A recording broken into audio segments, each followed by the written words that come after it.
Hey everybody.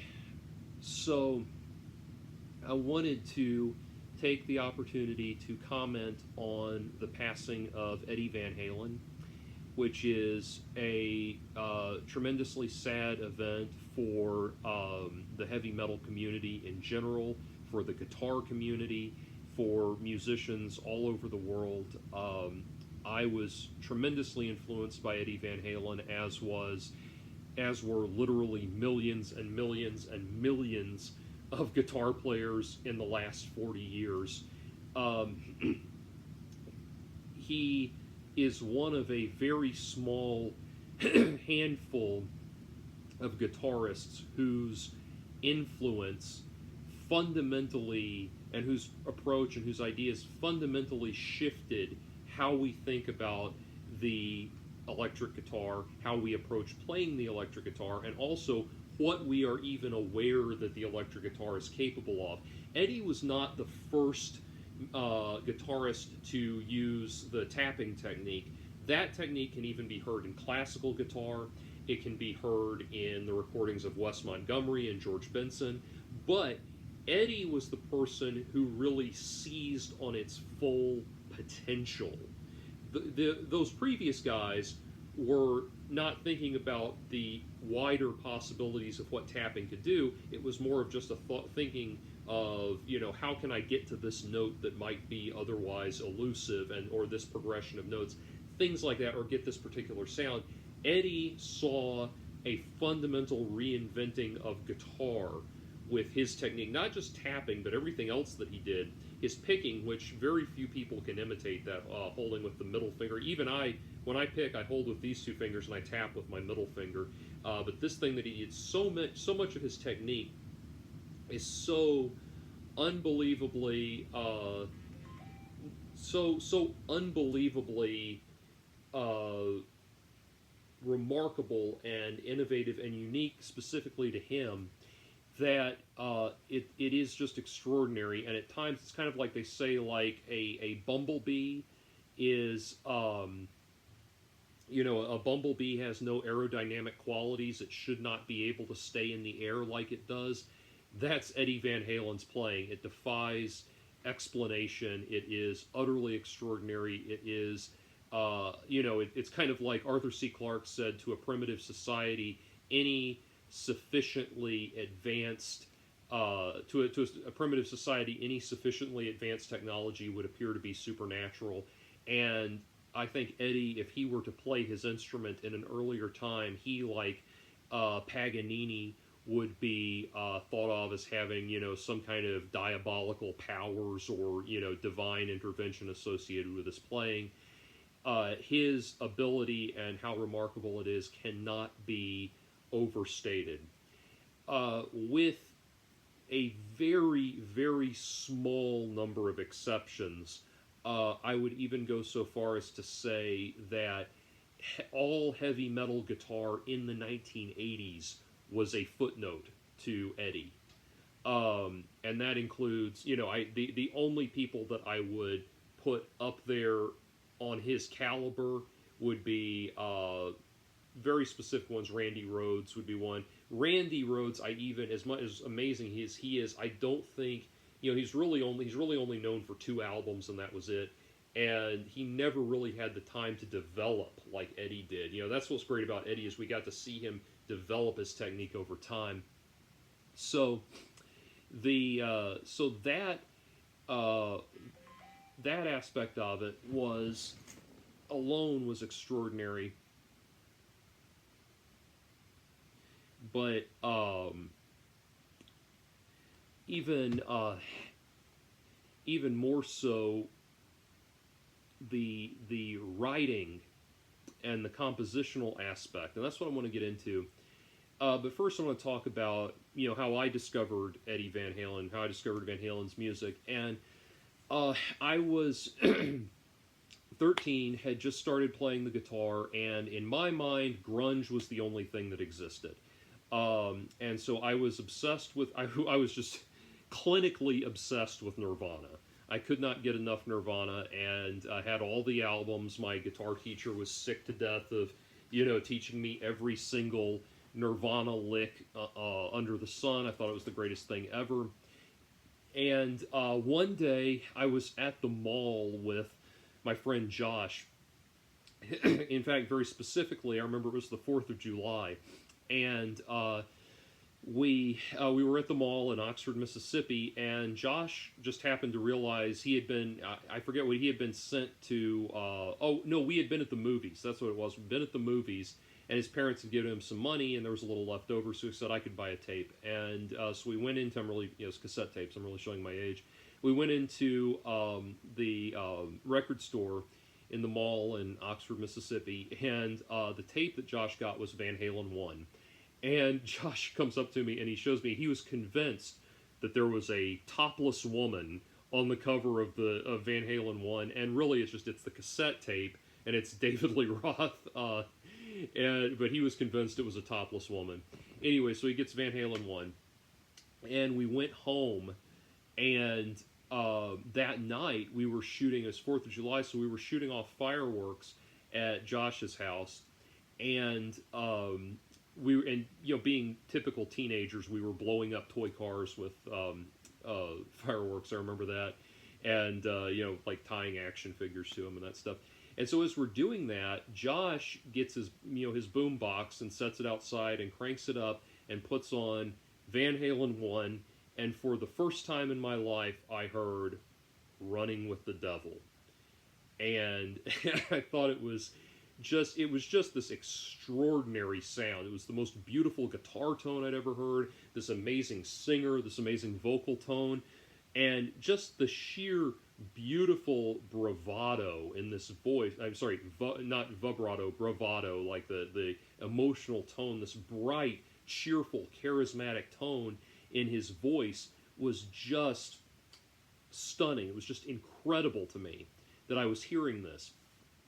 And this soaring tone, and it was unlike anything that I was hearing in these grunge albums that I was listening to, and so immediately I was transfixed.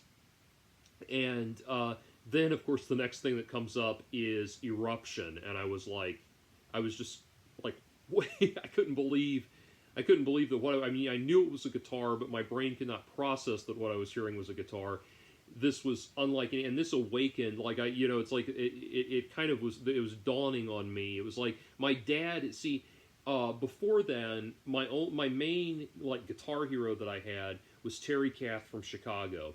And years before I'd ever started playing guitar, my dad had tried to get me excited about Chicago, or tried to get me into Chicago, because I was playing trombone, and the playing is a generous word for what I did with it, but I was playing trombone in the elementary school 4th grade band, and in an attempt to get me somewhat excited about the trombone, my dad got me Chicago's Greatest Hits, and I heard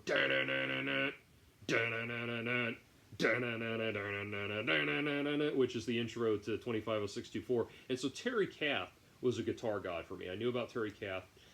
And at this point, but like I said, at this point, grunge, I was obsessed with grunge, and I had this weird feeling like I didn't think I could ever aspire to be, I felt like grunge was going to be my niche, and I could never aspire to anything greater. It was like there was something fundamentally different. Like I was fundamentally removed from everything else, and grunge was all. It's weird to try to put into words. I had, I was learning some AC/DC riffs at that time too, but I didn't think that I was going to be this extraordinary guitarist. Josh was actually, by the way, the person that got me started playing guitar, because he came to me one day and said, "Hey, do you want to start a band?" And I think it was based on nothing more than we like the same music, And so do you want to start a band? And so I got a guitar and really got into it. And he kind of lost interest and went on to other things as the years went on, and I just became more obsessed. But anyway, Eruption was playing, and it spoke to my soul, man. There was something in it where I was like, that it was a sort of like an awakening of like, I've got to climb this mountain. I've got to get to this level of technique. I've got to understand what's going on here. This seems superhuman. I have to steal the Promethean fire from the gods and understand what this is. And then the next thing that comes on is "You Really Got Me," and and I knew the song. See, I recognized that version of the song from there was a car commercial that was using it, and I was like, oh, I recognize this. So I knew that song. I just didn't know it was Van Halen or Van Halen's version of it.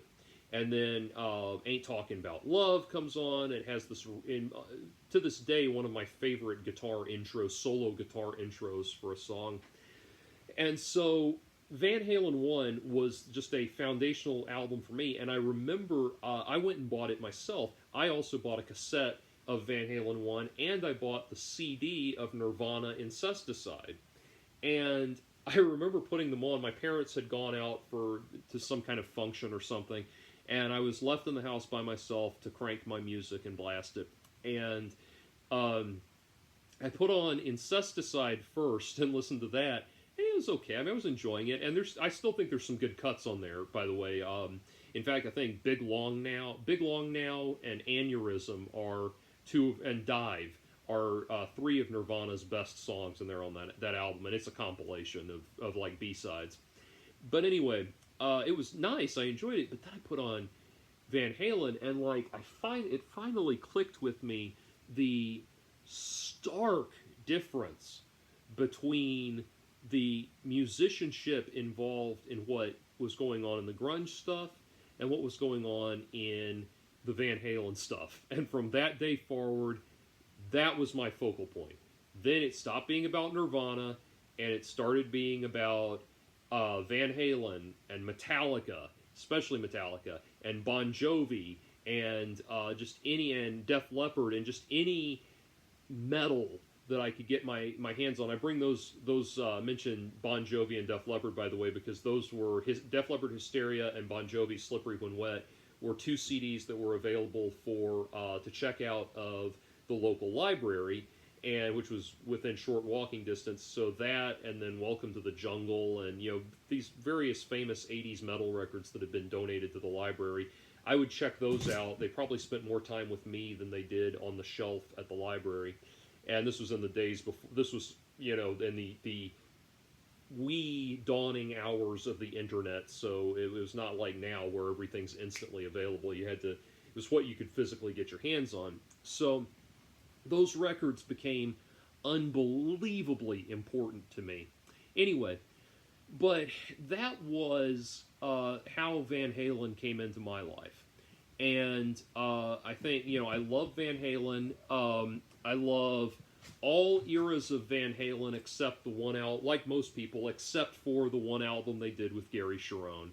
I did not care for Van Halen 3. I don't think anybody really did. I think the band themselves have tried to gloss over it and forget about it. And it's unfortunate because for the first time they did not, I think they were not sticking to their guns.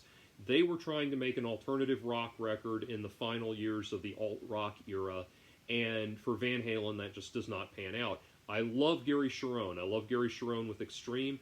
I have seen Gary Cherone play live sing live when I was at Berkeley. When I was at Berkeley, I was there while Mike Mangini was still teaching there. This was before he was in Dream Theater, and so he had a band that was like his band that he played with, when he wasn't doing stuff for Extreme or Annihilator or Steve Vai or all these artists. When he was around town teaching at Berkeley, he had a band called Hypercane. And Hypercane played at the Berkeley Performance Center one time, and I was sitting front row center for that show, about as far away from the front of the, about as far away from the front of the stage as about as far away from the front of the stage as I am from this computer. And they did an amazing set. It was mostly covers, and then Gary Cherone came out and they did a medley of Led Zeppelin songs, or not a medley, but like a series of Led Zeppelin songs. I remember the only one I remember them doing, they did Rock and Roll. I think they did the Battle of Evermore. No, Ramble On. They did Ramble On, and they did Rock and Roll and one other song, and he fucking killed it. So I love Gary Cherone, but I don't like that album he did with Van Halen. Very few people do. But other than that, obviously my loyalty is to David Lee Roth, and it is David Lee Roth's solo career that it is David Lee Roth's solo career that I follow more than Sammy Hagar's solo career. And of course, that's because he's got Steve Vai, none other than Steve Vai and Jason Becker. Jason Becker is my all-time favorite guitarist, and Steve Vai is definitely in the top three. And so, probably two, to be honest with you, and the third being John Petrucci. But anyway, Steve Satriani is four. Okay, moving on from that. Anyway, but having had Jason Becker and Steve Vai in his band, you know, the man knows virtuosos. He knows amazing talent when he hears it. And so, I've leaned more towards David Lee Roth in the solo department, but Sammy is amazing as well. I Can't Drive 55 is an amazing song. Bad Motor Scooter is one of my favorite, my band. I have closed out shows with Bad Motor Scooter. You know, I love that song. But anyway, I do prefer the Roth era. I'll get into why in a minute. But the Hagar era is good, and I think the Hagar era, they kind of became it was like they went from being a straight up heavy metal hard rock band to being like an adult contemporary band on crack. And so there's tons of great material. Why Can't This Be Love is a stunning song. That's a phenomenal one, and there is tons of good material in there. However, of course, the David Lee Roth era is what matters, and that's why this is also why I kick myself. By the way, whenever my favorite bands, Van Halen came through on their last tour, and I didn't go see them on their last tour because I didn't know it was their last tour. I thought, well, they're back with Roth, it'll be a regular thing, and they'll come back through again. No, I didn't go see them. I needed to help the police file parking tickets that night. But anyway, so I or was it? I know I missed Iron Maiden because I needed to help the police file parking tickets that night. Anyway, the years run together. But anyway, so I was so glad though that they reunited with David Lee. I thought that album was incredible. I thought it was a perfect note to go out on. I was listening to it. I've been doing a big, playback of Van Halen, and since he passed, and I thought I was listening to it today. I thought it was a perfect note to go out on. David Lee does sound a lot older now than he did back in the day, but he's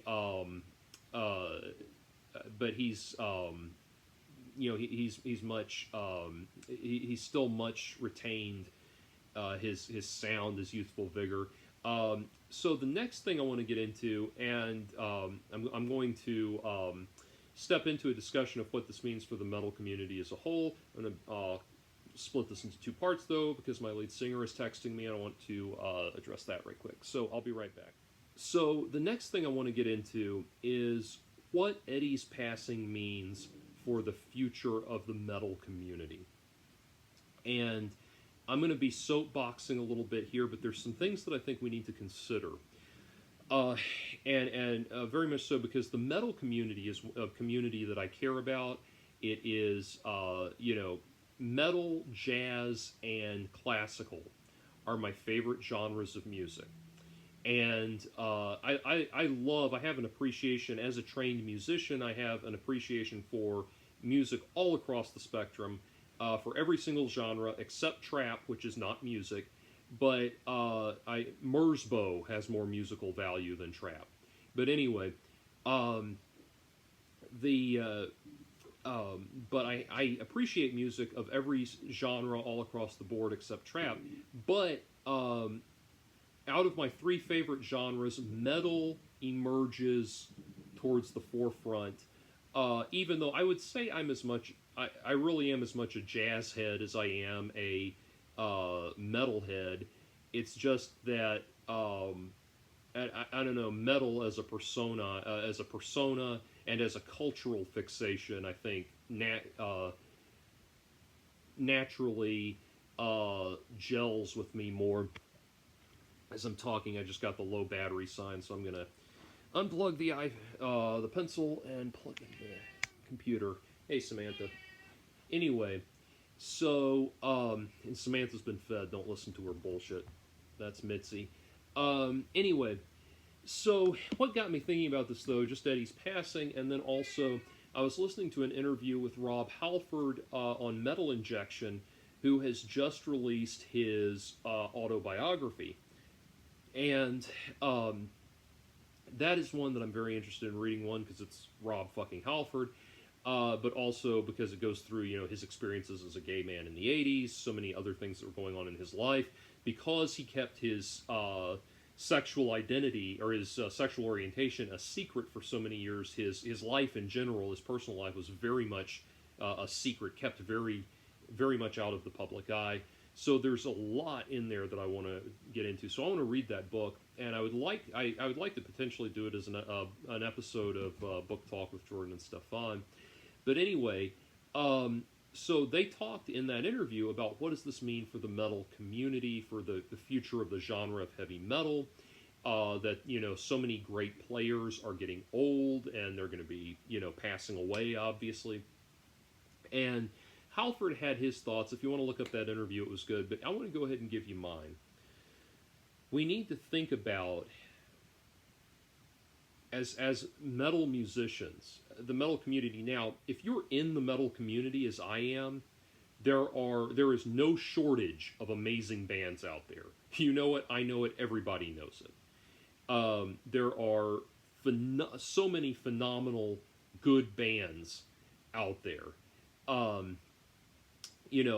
Opeth comes to mind.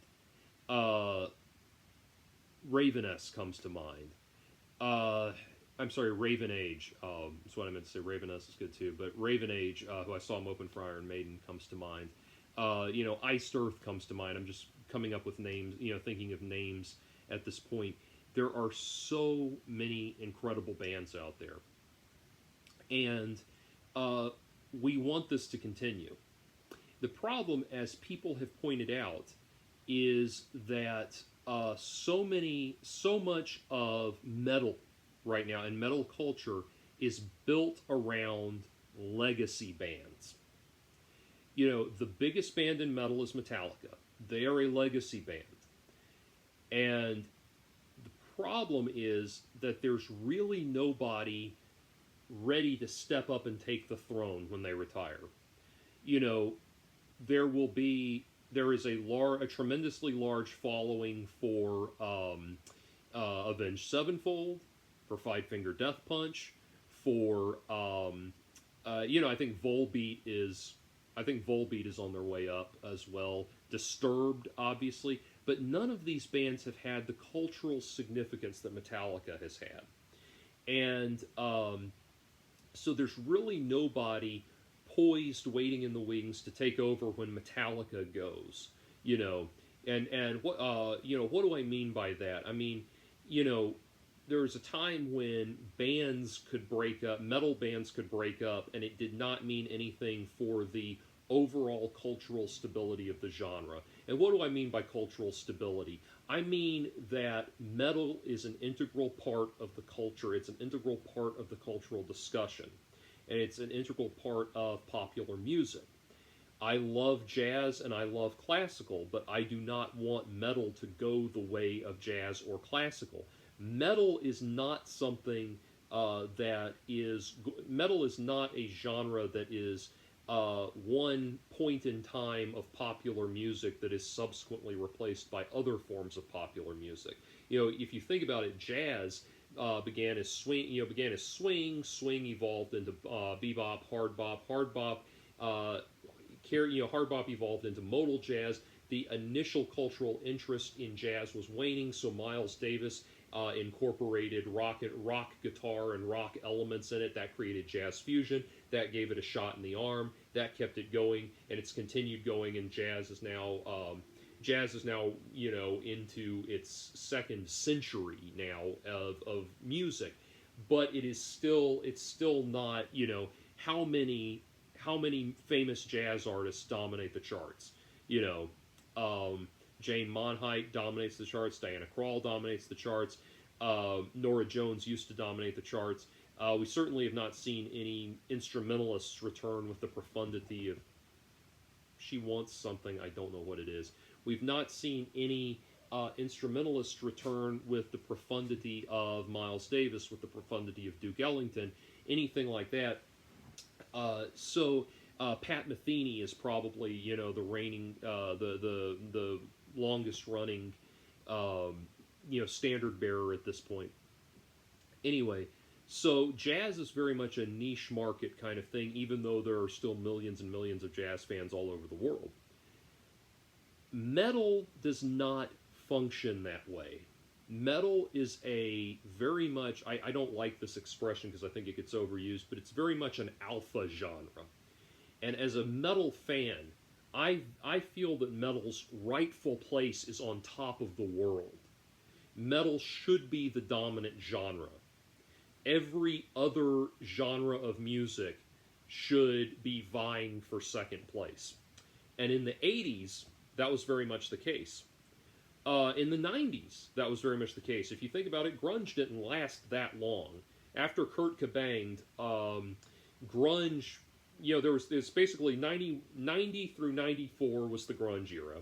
95 through 97 was the ambient, kind of uncertain alternative rock era, and then in 97, Marilyn Manson blew up huge, Korn blew up huge, and nu metal took over. Industrial metal and nu metal took over, and so metal really was only shortchanged for a few years at the beginning of the 90s. Pantera took over during the 90s, obviously, then Slipknot, so all of this stuff started showing up. And then in the 2000s, there was a huge resurgence of traditional metal. Bands in the vein of, Iron Maiden and Merciful Fate and all the new Wabam bands and that sort of thing. And so there was a huge resurgence for that. And there was kind of a feeling of like, great, it's back, and it's back for good. And what has happened, there have been a few things that have happened that have contributed to metal becoming a niche market. And like I said, one of the problems is the lack of any bands stepping up to replace the legacy bands. I would almost say Slipknot could step up and maybe replace Metallica, but Slipknot themselves is a legacy band at this point. They've been around since the early 90s, so they're a legacy band. My favorite band, Rush, is no longer in existence. My very, very, very close second favorite band, Dream Theater, is is an amazing band. They're a legacy band. So we need something that's going to have, I can remember when Godsmack became popular. I was in high school when Godsmack became popular. I was in high school when Korn became popular. I was in high school when Limp Bizkit, I know they're ballyhooed now, but I was in high school when Limp Bizkit became popular. We need to have these bands that have the intensity, that have that excitement, that sense of excitement, and that level of profundity behind them. We need that. Now, here's the thing, though.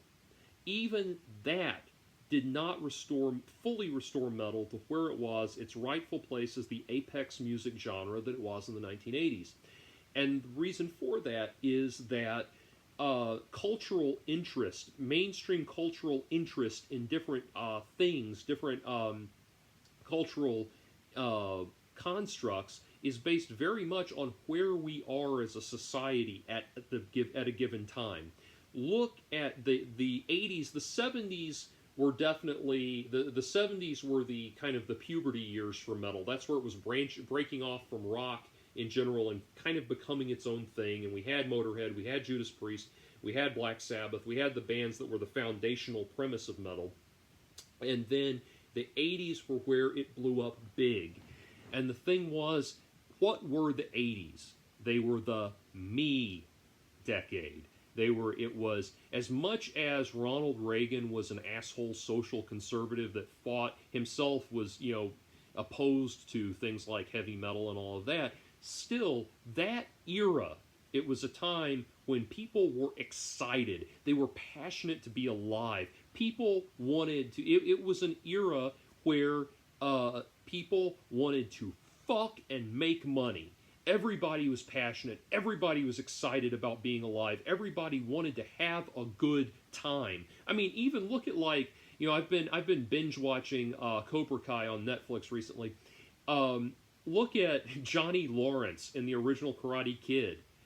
This guy, Johnny Lawrence, is an asshole, but on a fundamental level, he likes being alive. He is a happy person. He's happy. He's enjoying his life. He's enjoying it the wrong way. He's being a jackass about it. But even he wants to be alive. There's this just infectious sense of positivity and hope and excitement for being alive. And into that genre, or into that era, comes Van Halen. And what does Van Halen do? They're a heavy metal band. I know people argue, are they heavy metal or are they hard rock? I put them in the metal category. I could do a whole thing on that. I won't get into that for now. But Van Halen comes along. And if you strip away the genre, what is Van Halen really doing? They're writing happy pop songs. Who was the other band that who was the other band that came up in the 70s that was a huge influence on the 80s? Kiss. Essentially the same thing. They're metal bands that write happy pop songs. Who is the most, who of all of the punk bands, continues to endure and have a large following and continues to be a part of popular music to this very day? Green Day. What do they do? They write happy pop songs. And this is the thing that the metal community has got to get its head around. Because I know metal, there's so much anger in metal, and there's so much piss and vinegar, and there's all of that, and I love that too. Obviously, I love it. But we have also got to rediscover our love for writing happy pop songs. That's why, not to turn this into a, pimping my band, but it's like, you listen to my band, there will be angry songs, there will be intense songs, but there will also be happy pop songs in a hard rock context in there.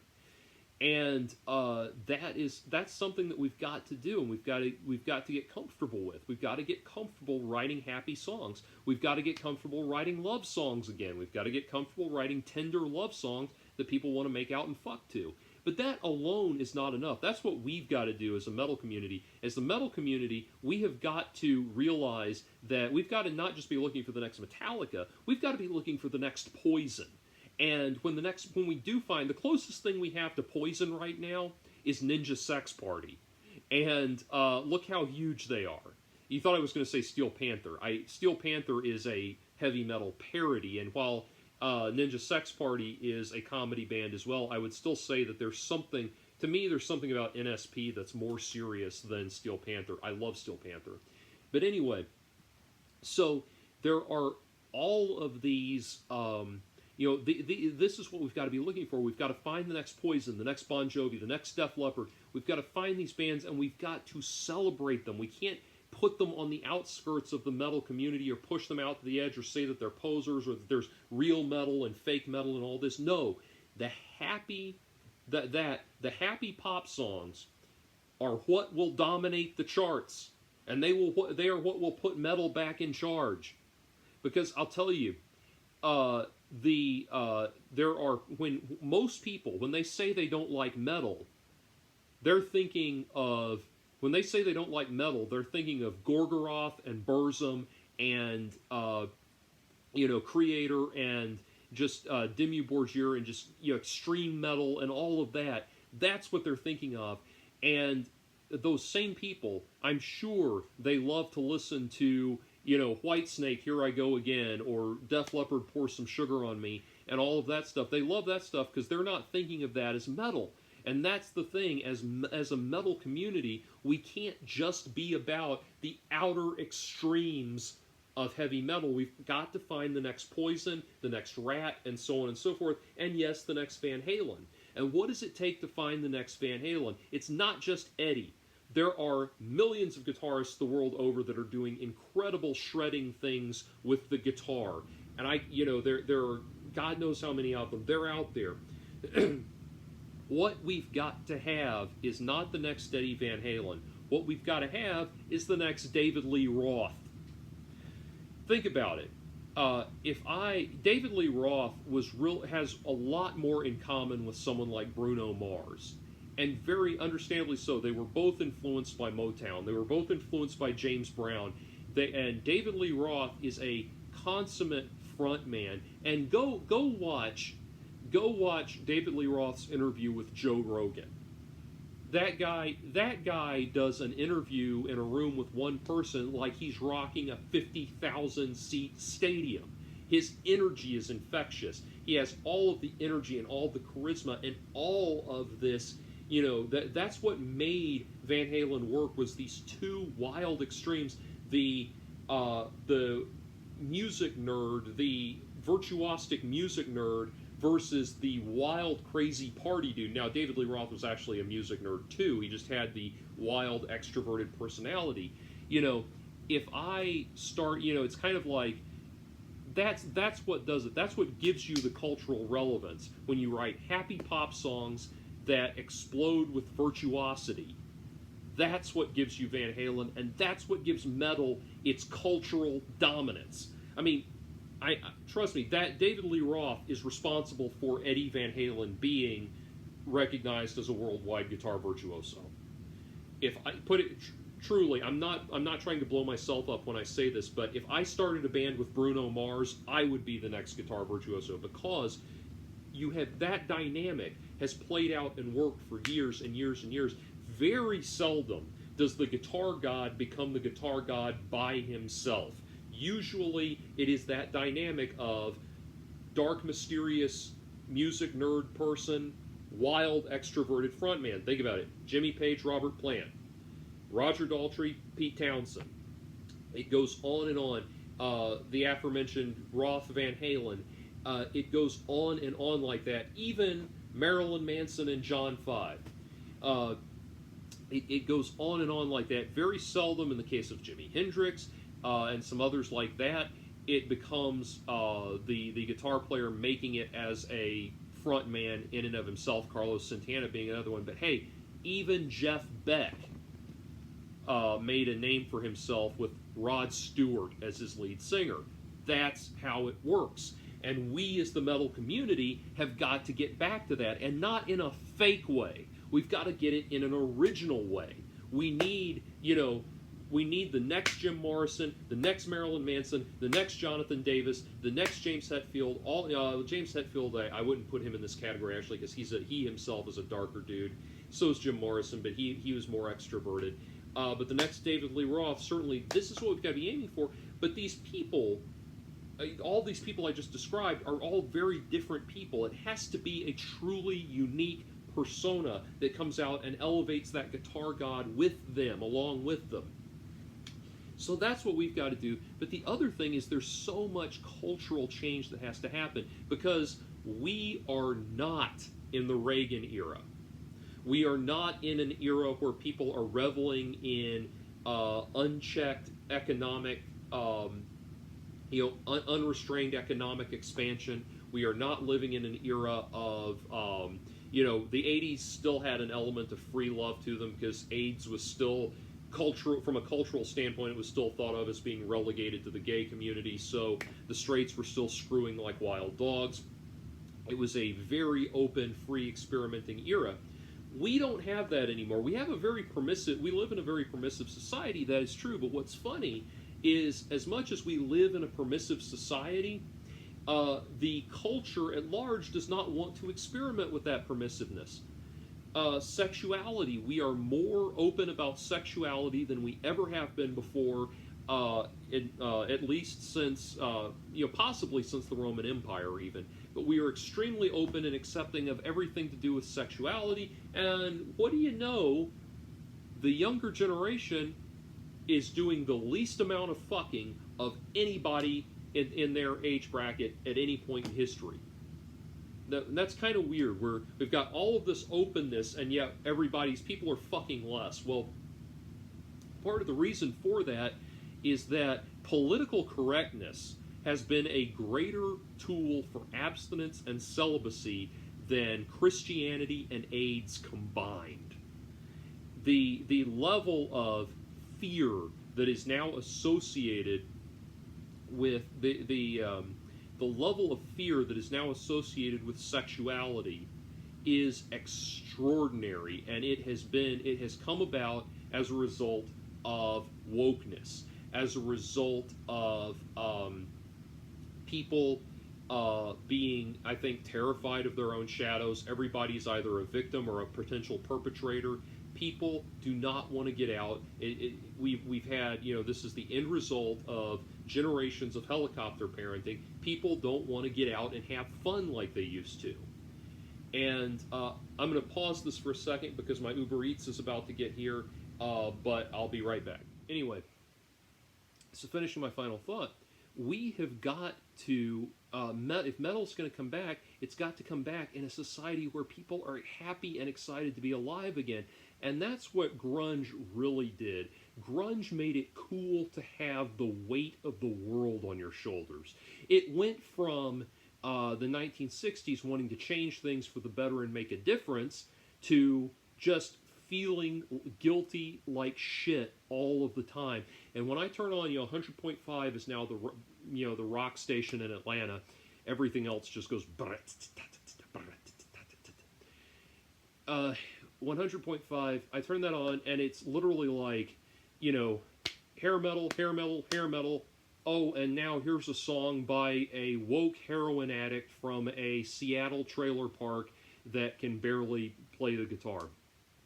And that's what's happened. People that, like, I've been alive for 37 years.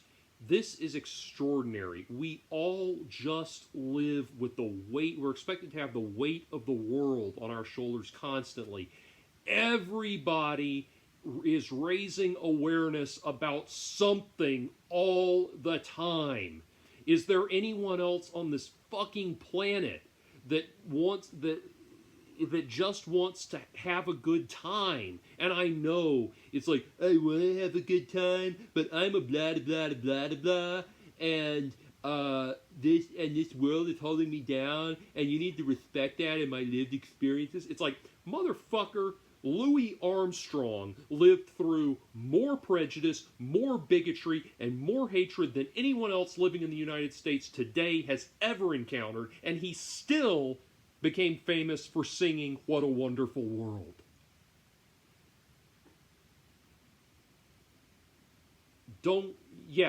There's shitty things happening in the world, but if you let those shitty things take away your desire to live and be happy and have a good time, then you will never, then you are always going to live with the world, the weight of the world on your shoulders, and metal will never dominate again. Because metal is a dominant cultural force when it is when it is being performed in a world of people who want to have a good time and want to feel the abject thrill of being alive.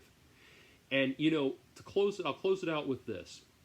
Patton Oswalt in his comedy routines keeps saying, like, has a thing in one of his comedy routines where he says, it's like, why is all the rock radio, why is all the right-wing radio and the Rush Limbaughs and the Bill O'Reillys of the world, why are they the ones that are playing rock and roll now? Why are they the ones that are playing the White Stripes and Deep Purple and all of this shit?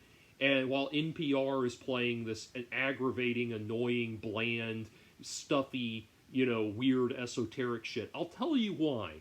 Because the conservatives don't think that they have to go, they are people who don't believe that they have to go around feeling the weight of the world on their shoulders all the time. Their atlas has shrugged. They want to have, they don't feel like they have to be burdened. Meanwhile, on the left, you have to hate yourself if you have a dick. You have to hate yourself if you have a vagina. You have to hate yourself if you're white. You have to hate yourself if you're black and don't feel like you're being oppressed by white people. You have to hate yourself if you're this. You have to hate yourself if you're that. You have to hate yourself and carry the weight of the world on you at all times. And the left is the one that dominates the cultural discussion.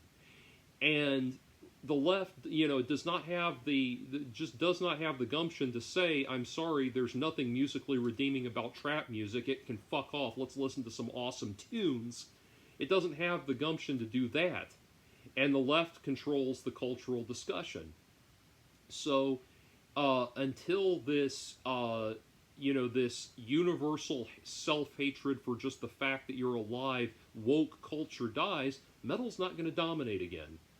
Anyway, hopefully I've made some sense. Take care. Eddie Van Halen, rest in power.